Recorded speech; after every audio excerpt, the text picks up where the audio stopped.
Welcome to episode 66 of the Brew Crew Scoop. The Brewers have won 12 straight for the third time in franchise history, the first time in 7 years since that magical 2018 team. They've won 51 of 67, which is the best 67 game stretch in franchise history. They're 76 and 44, which is 32 over 500. They need less than a 500 record to break the franchise record for wins, which is just incredible. Four sweeps in a row, 8 game lead on the division over the Cubs. Pat Murphy's Brewers are incredible. They were great last year, but they're even better this year. Everyone is hot. Doesn't really matter who's hurt. Everyone steps up. There's timely hitting. People are stealing bases. Whoever they hand the ball to, whether it's a starter or reliever or just a bulk middle relief, long relief, it doesn't matter. Guys are getting it done. This team just really knows how to win, and it's really incredible. I mentioned today how they don't really have like an MVP candidate. Freddie's really not a true Cy Young candidate, even though he's really good. But they just win. They win and win and win, and it's really awesome to watch and enjoy it while you can.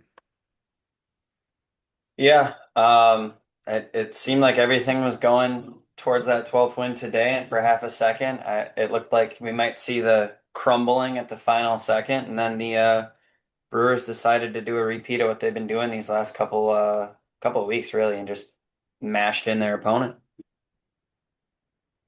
Yeah, a lot of talk always about George Webb's. Even earlier this year, there was 11th straight, and doesn't, as you know, doesn't often get done, and it's pretty cool. It's a special feeling in Milwaukee when the announcers got their burgers after the game. They were about as excited as I feel like they sound when the Brewers like clinch a division these days. Like one of the ones where they have a 10 game lead, so it's not a big surprise. Like that's about how excited they sounded clinching burgers today. So that was pretty cool to hear. And the vibes are great in Milwaukee. I can't remember the last time I've seen this many sellouts or close to sellouts in Milwaukee during just regular season. It's like probably 8 or 9 straight games at home where it just looks, maybe even more, where it looks full, even regardless of floods. Yeah, yeah, the power of friendships getting the city cooking, and honestly, the more I feel like I don't like. I'm with like my grandparents or my great aunt, for example, and they ask me like, "What's the score of the game?" when we're doing something else. Like the amount of buy-in from the city right now is a little reminiscent of just a bit outside that movie. I think maybe there's a sequel in play right now. We'll Yeah. have to see. Yeah. Or Angels in the Outfield, Bob Uecker sequel. I saw a Yeah, but clip of yeah. not the AI freaking one. The Yeah, not Photoshop that one's creepy fine. The one. AI one's creepy. It looks like Yeah. the Darth Schwartz or whatever from, or not Darth Schwartz, the dude from Spaceballs. yeah, Spaceballs. Looks like Yeah, the that's Yoda or yogurt. That's his name. Darth Yogurt or Yeah, or whatever. whatever it is. Yeah. Yeah, no, true. The But AI I one's saw creepy. a funny clip of Levering talking about, not funny, a cool clip of Levering talking about like this is Yeah, Bob. yeah. So pretty cool. Obviously we didn't know him personally, but like when you're from Milwaukee and you're a Brewers fan, you kind of feel like you do, or you did know him. I mean, So yeah, you listen to pretty him cool. talk more than Right, almost right. anybody. Hmm. Hell yeah. All right. Well, I can't believe that we're doing another podcast where there's no loss. So we can talk about how they got here to this point. Like I said, 4 straight sweeps, and 2 of them have been since the last time we talked. First, the Mets came to town, and on Friday, the the Mets were ice cold, I should say. The Mets got ahead 2-0, but a Terang homer tied it, and then Collins was hit by a pitch with the bases loaded, and they beat the Mets on Friday. Brandon Woodruff went 7 strong innings. And then Saturday was the stormy day where the roads ended up flooding, and it was kind of crazy at the stadium, leaking it onto the field. But Brewers were down 5-0. Oh, sorry, that was Sunday. Excuse me. Brewers were down 4-3, I should say. But then in the bottom of the seventh, Frelick grounded out to short, which brought in a run. Ortiz scored on an error, and Contreras homered, which made it 7-4, which was the final. Just another example of this gritty team coming from behind and finding ways to win baseball games. Not always with the long ball, although they were homering this homestand. Tobias Myers started, and then the bullpen was really solid. Ashby, Miller, Koenig, Uribe, and McGill. And then Sunday was that game where they were down 5-0, heading into the bottom of the fourth. Contreras homered, and then heading into the eighth inning, the Brewers were, excuse me, heading into the bottom of the fifth. Contreras homered to make it 6-5. And then in the bottom of the eighth, Ortiz had an RBI single to tie it, and then bottom of the ninth, recent NL Rookie of the Month and even recenter NL Player of the Week. Isaac Collins, probably the NL Rookie of the Year frontrunner now. Walk-off home run, first batter at the bottom of the ninth. Sweeping the cold Mets, another playoff team likely, and huge come from behind win, huge vibes to get another sweep. Quinn Priester didn't pitch very well at all, but he got 4 1/3, and then DL Hall. Talk about saving some arms for us. Going 3 2/3, no hit, 4 Ks, 2 walks. Really saved the bullpen for success in this Pirate series. Although they didn't really need much bullpen because they outscored the Pirates. It looks like 33-6, if I'm doing that math right in my head just right now. Um, 7-1 on Monday. Terang homered on the mound. Quintana went 6 innings. And then yesterday, Tuesday, it was a 14-0 win. More offense than I need to talk about, to be honest. Um, Anthony Siegler closing it out. Pretty cool. Closing out the shutout. Looked better than the Pirates bullpen all week. And then today, Wednesday, despite Brian Reynolds' best attempt to do what he always does and crush the Brewers, they were able to hold them off. And even though it went from 6-0 to 6-5, they were able to win 12-5.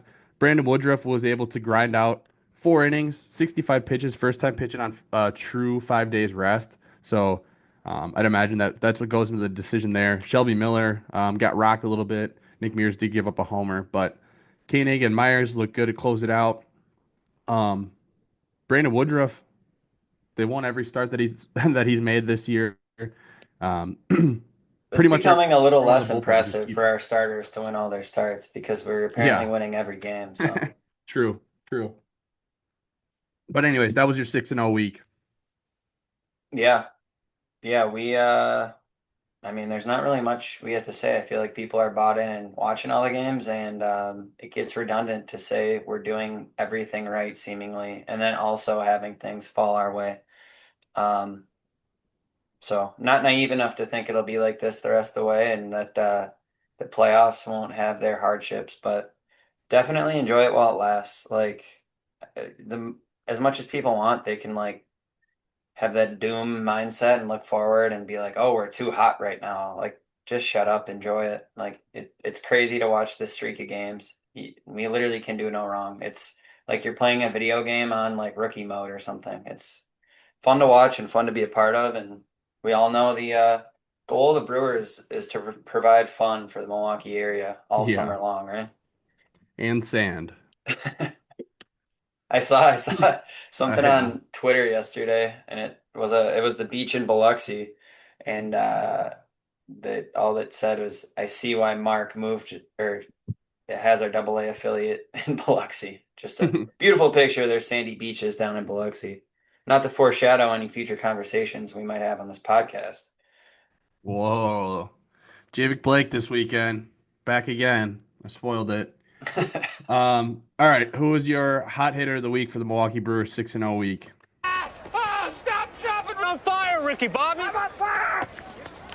He's so hot right now. Yeah, and we got on the mic as the game was ending, so I didn't update through today. And today, per usual, at this point, the whole team stayed hot. Everyone in the starting lineup except Bryce Terang had a hit, and that ended a 9 game hit streak for Terang. Um, but going into the game, he probably was the front runner for the hot hitter of the week with 4 home runs since we last talked. But we had almost 5 guys at about 1 dot. So him, Contreras, who probably stole away hot hitter of the week from Trang today, with his performance, with his 4 RBIs today. Going into today, in the prior 5 games, he had 8 RBIs. So I'll probably give it to William Contreras. But Yelly also had over 1 dot going into today. Collins was right around that, and Joey Ortiz was well over 900 OPS going into today, and he's been really hot, and that is what we kind of were begging for all year, and we know he's capable of. So, um, yeah, when the bottom of the lineup is the one kind of weaker spot we thought we had is performing. Obviously the team rolls. I don't think it's coincidence that we have this win streak cooking and Joey Ortiz has been a stud so far in August. So, um, again, could give it to the whole team, but I'm going to give it to William Contreras, member of the Scoop Tenders. Correct. Uh, before before this series, I tweeted out some stats, like obviously drawing arbitrary lines, but guys who've just been hot since a certain date, and obviously we know Yelich has been since that last Pirates series, or not the last one, but the one in Pittsburgh where he flipped the switch in May. Churio has been hot since the end of May. Maybe he's just gonna be a slow starter in his career, but looking at other players like you mentioned, Ortiz. So Terang since June 17th and 820 OPS. Durbin since June 19th and 812. Ortiz since June 19th, 743 OPS. That's a pretty good stretch now, even hotter in August, but 2 months where that's pretty respectable, 743. So we'll take that. It was getting to a point where I was ready to get him reset in the minors and Hey, change my even mind on even that now. Mona, Yeah. even Mona's getting it done in his short spurts, the monastic in the last stretch. And keep in mind, I mean, obviously he is what he is, but like he was a serviceable starting player for us not all that long ago, and could be a lot worse than what he's posted right below that like 7 OPS. You can only ask so much out of bench players for the Brewers, so everyone's clicking. And then, of course, not the week of the podcast because we're kind of offset here, but like I mentioned, the National League Player of the Week, Isaac Collins, that week that he had that won him that award, 466 or 476 average of 577 OBP, 952 slug, so over 1500 OPS, 8 runs batted in, and a walk-off homer. So not the hot hitter of our podcast, but he was the hot hitter of the major leagues. Oh yeah. Who was your untouchable pitcher of the week for the 6-0 week? You fellas are untouchable. Is that the thing? No one can get to you? Could have given it to Freddie, but I'm gonna shout out Abner Uribe. He only faced 7 batters, but he struck out 5 of them, surrendered 1 walk and no hits. So, couple starters got touched up a little bit. Couple guys didn't provide some depth. Definitely could have given it to Fred, but he gets his love. And going all the way back to that All-Star kind of selection process, I think Abner kind of got robbed. So, love to shout out Abner Uribe here, but no shortage of guys we could be giving some credit to here. Yeah, I don't have anything else to add that I didn't already say. DL Hall, I just wanted to give a shout out for kind of saving us this Yep, weekend. yep. Was gonna also welcome Shelby Miller to the team, but his most recent outing wasn't quite as clean. So I'll still Yeah. welcome him, but I can't do it in the untouchable segment. All right, moving into the standings, we'll just do it really fast because really all you can say to sum it up is it's all Brewers. 6 game lead over MLB. Just incredible. 6.5 over the rest of the NL and 8 over the Cubs, Dodgers, and Padres.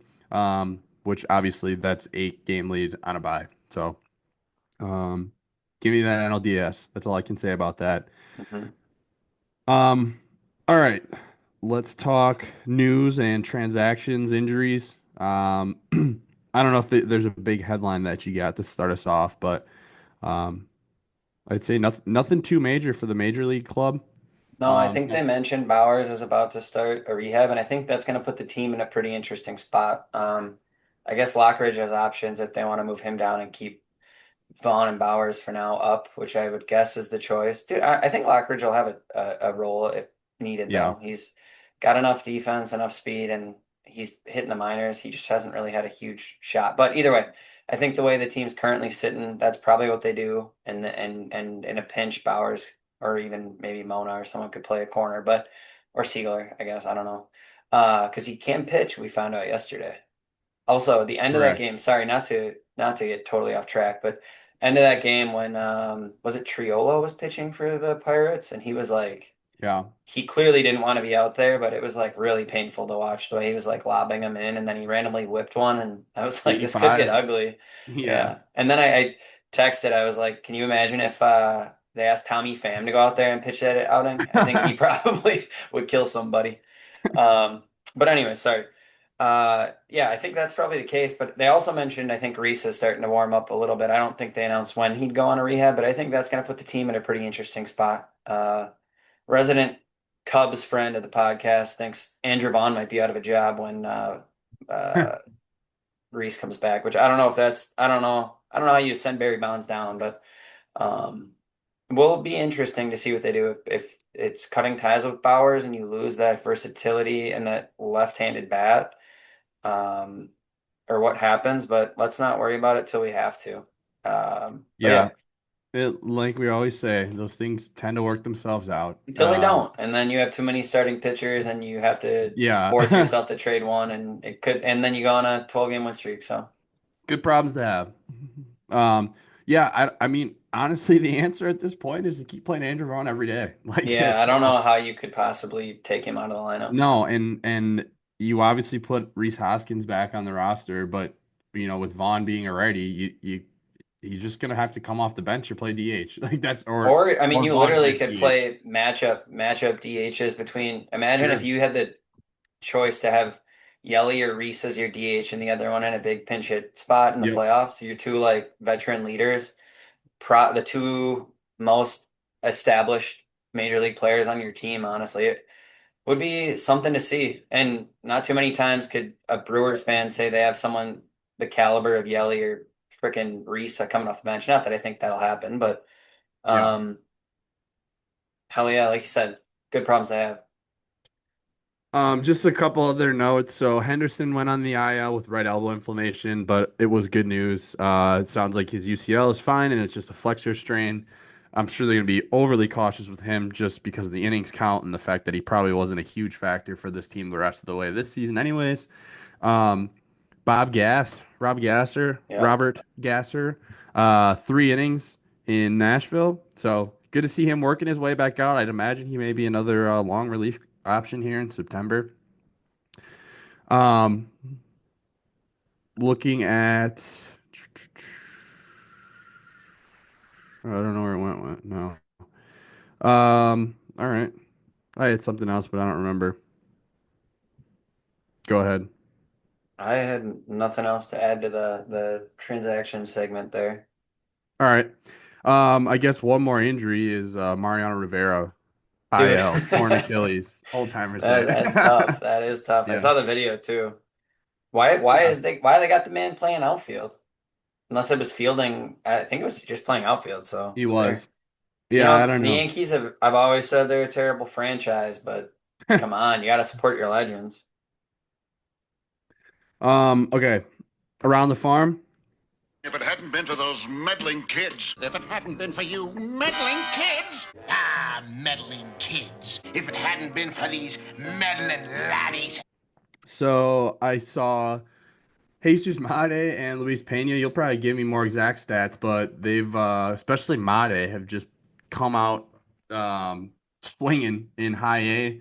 We're gonna go see him this weekend, but also Andrew Fisher, the first round pick, is going to be there, and Marco Dinges is back and has also been doing the same. So the T Rats are fun. The one other thing that I had to mention, and like I said, I'm sure you'll add to these, but Tate Keener, and kind of an under the radar guy, was promoted to AAA. 250 ERA, 112 Ks, 110 and 2/3 innings in Biloxi. So Yep, yeah, and I'm sure we'll hear more about him specifically. But yeah, I'm gonna run through some guys. I kind of earmarked a couple of guys from each team. So Nashville, I think yesterday it was making its rounds on Twitter, but Jefferson Caro hit a nuke. I believe it was like a 107 exit velo. So in the 4 games, I think that was including yesterday. So 4 games over the last 7 days. He has a 4.38 on base percentage and a 1.165 OPS, and that's a guy coming back off that non-throwing shoulder injury who is still a top 100 prospect, I believe, and one of our top guys as well, catching prospect, and a guy you love to see succeed. So um, it's good to see him back up and running. I think people are kind of worried when he got hurt again, and I think even you mentioned like, oh, injuries are getting redundant here, blah blah blah. But when he's healthy, he's been getting it done. So love to see that. In Biloxi, I have Spain, who I believe is an outfielder, in 5 games, has a 500 on base percentage at 8.46 slug. So he was on fire. And then former T-Rat, favorite T-Rat of one, Coach Kean, Blake Burke had a 450 on base percentage and an 813 slug over the last 7 days. And then to, I guess, bring up what you mentioned on the top, Jesus Mate, not including today, which he also had a RBI triple today. That was 107 miles per hour. He had a 529 on base percentage and a 714 slug. And Luis Pena going into today had a 333 on base percentage and a 563 slug. So both those guys getting it done. And like you said, Mate continuing it. And yeah, keeping up with the 107 exit velos. I think Marco Dingus also had a 107 exit velo today. So looks like that's the magic number for this week. And then in low A, so Carolina, Adam Mesky, is that how you pronounce it? I think, Adam right? Shesky, I Adam think. Shevsky. Yeah, Yeah. that's CZ. We need a Mm-hmm. Polish representative to come in here Mm-hmm. and really show us how it's done. Tyler Rodriguez and Eric Patanti all had over a 1 OPS, so they are getting it done. And then on the bump, you already stole my Bob Gasser love. I'll shout out, or I won't even necessarily shout them out, but a bunch of their relievers, including a number of guys who we've seen on the major league roster, all had clean outings this week with 0 on runs. In Biloxi, you stole some Tate Keener talk, but in his last outing there, he went 4 innings, gave up 2 hits, had 4 Ks and no earned. Casey Hunt had pitched 6 innings, gave up 1 hit, and had 4 Ks. So they've been getting it done on the bump in Biloxi. The T-Rats, Tanner Gillis went 6.1, gave up 2 hits, and had 0 earned with 7 Ks. And then Jesus Baroka also was getting it done. And then in Carolina, again, a number of guys performing well on the mound, giving up no earned runs in their outings. A couple of relievers, as well as Wandy Torres and Melvin Hernandez, who I believe both are starters, had shutout outings. So as much success as the big league team is having, so are our affiliates. We are getting it done at all levels, and that's reflected, I think, by the prospect rankings. But yeah, I'm excited to get up to Appleton. I went to one game. I think I don't even know how old I was. I was young though. Be fun to get back up there and see these guys while they're in Appleton. The way they are playing now, they will not be there long. At least I wouldn't guess next year, but who knows if even there's movement towards the end of this year because these guys look unstoppable. All right. Do you have a beer of the week, or do you want me to go first, second? Uh, Am I the only beer of the week? What am for I? the ice Just in cold beer of the general. week, yeah, the ice cold beer of the week segment presented by PCA. Is that Did what you're you talking about? did you bring a beer of the week, or am I supplying?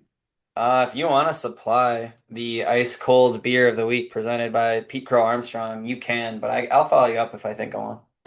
I'll have a brewski, Charlie. Well, there's nothing like a cold one after a long day, huh? Oh, yeah. I've been known to drink a beer or two. All right. Beer of the week. Yelly's Gold Coast 22 had it at the stadium. Wanted to give a shout out to Line and Kugels because not only were they offering if you bought a 12 pack at select discount liquor locations that you got a Wisconsin State Fair ticket. I should say of other Line and Kugel products because this is only at the stadium.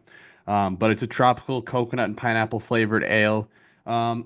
Honestly, coconut kind of sounds like it would throw me off. Not that I don't like coconut, but coconut and beer, I didn't know. It was delicious. Go get it. Great job, Yelly. Great job, Liney's. Do you have a beer of the week sponsored by our ice cold hitter of the week? I don't really want to steal any thunder from Yelly there. Every time I see him in those Liney's ads, he's got a natural knack for being on camera in the ads. It's probably an acting career ahead for old Yelly. May or may not be sarcasm, but I think that's why he loves Milwaukee is he's not always in the starlight, but he is perfect for the ads. So do love that for Yelly. Do you have an ice cold hitter in the division that's not in the Brewers of the week, followed by our ice cold beer of the week? We'll work this segment out. We'll iron out the kinks next time. Yeah, and I mean after some of these series, especially when you got the interdivision games such as the Pirates, it would be easy to single out people we were playing, but every once in a while, there's some talk around the league about the maybe future MVP or maybe some war merchants, as there's some issues with that stat in my opinion. But in the month of August, a certain individual has a batting average of .081 and a slugging percentage of .108 for a OPS of .213. Didn't mention the on base percentage being .105, but um, I'm gonna give. I'm gonna give the ice cold hitter of the week or the month so far to Pete Crow Armstrong. He's really not been getting it done at the plate, and just wanted to you know, give him some love. I think maybe that game I went to a couple weeks ago when he was in dead center and camped under a fly ball and kind of forgot how to catch it. Maybe that kind of messed up his mojo, but yeah, I think we're gonna give it to Pete Crow Armstrong this week. All right. You got any final thoughts for us here? Life's so good right now. It's hard to have one of the like hot take type sessions here. But I will say, one thing I was thinking about the other day, and I think I mentioned, but more like I'd like to see more. It's kind of hard to get the higher leverage, but just more short playoff like usage of relievers. I think getting guys comfortable in some of the ways they'll be used in more of those one off or whatever one off or short series games where every pitch matters would be helpful, and just continuing. I think the other thing that maybe people are still wondering about or interested in is the platoon scenario with Durbin and Siegler, and I know they've been talking about it, but it is tougher to see when Siegler hasn't been as lucky, I think, with hits falling in, but his metrics still aren't really bad, like Statcast wise. And I get not wanting to overplay Durbin and having him available later in games too. So um, I don't really have an issue with it now. I think the more at bats you can get a guy like Siegler, a young guy like that with some versatility, helps. So again, I don't really have an issue with that. It's kind of hard again to complain when we can do no wrong apparently, but just happy to be managed by one Pat Murphy. That's all I gotta say. Yeah, to that point, one of the things that's kind of been relevant lately, and uh, someone that has annoyed me on Twitter before because I actually had him muted, but I viewed the post anyways. It was a Cubs fan because I like tweeted something about how Craig Counsell pinch hit for PCA in the ninth, and even though he's been struggling, I just think it's kind of like I don't know, 2 outs in the ninth in a 1-run game, and it's like your young star. Like I'm imagining Churio in a slump. Like I wouldn't want them to pinch it for Churio there, and it was lefty on lefty, and it's classic overthinking and whatever. So I had tweeted about it, and someone said like, I can't believe Brewers fans just can't stop thinking about the Cubs even when they're playing so well. And honestly, I don't really post about the Cubs very much, and when I do, it is like over 90% of the time about Council. But I just wanted to mention like, well, one people are calling for Council's job for like Cubs fans, which is funny to me that we've been whatever like 15 games better than the Cubs since he left. And then just like another one I just saw, like people Northside Nonsense said, I like Council, however, I think it should be required for a manager who makes 8 million a year to provide more analysis and insights after a game than the obvious BS. He says after every game, Madden was good at it, even Ross was better, but I mean, it is just so true. Like you listen to these post game interviews, and I'm not expecting them to give like true team secrets, but that's frustrating when your team's playing bad and he goes, "Yep, we just didn't score." Like it's just I don't know. It doesn't really matter in the grand scheme of things, and I guess they don't owe anything to the fans, but it's refreshing to hear Pat Murphy say like, "Yeah, that was unacceptable today. Like this was wrong, or this is what I love, or like give it whatever." So you get the point. Um, and then someone else complaining.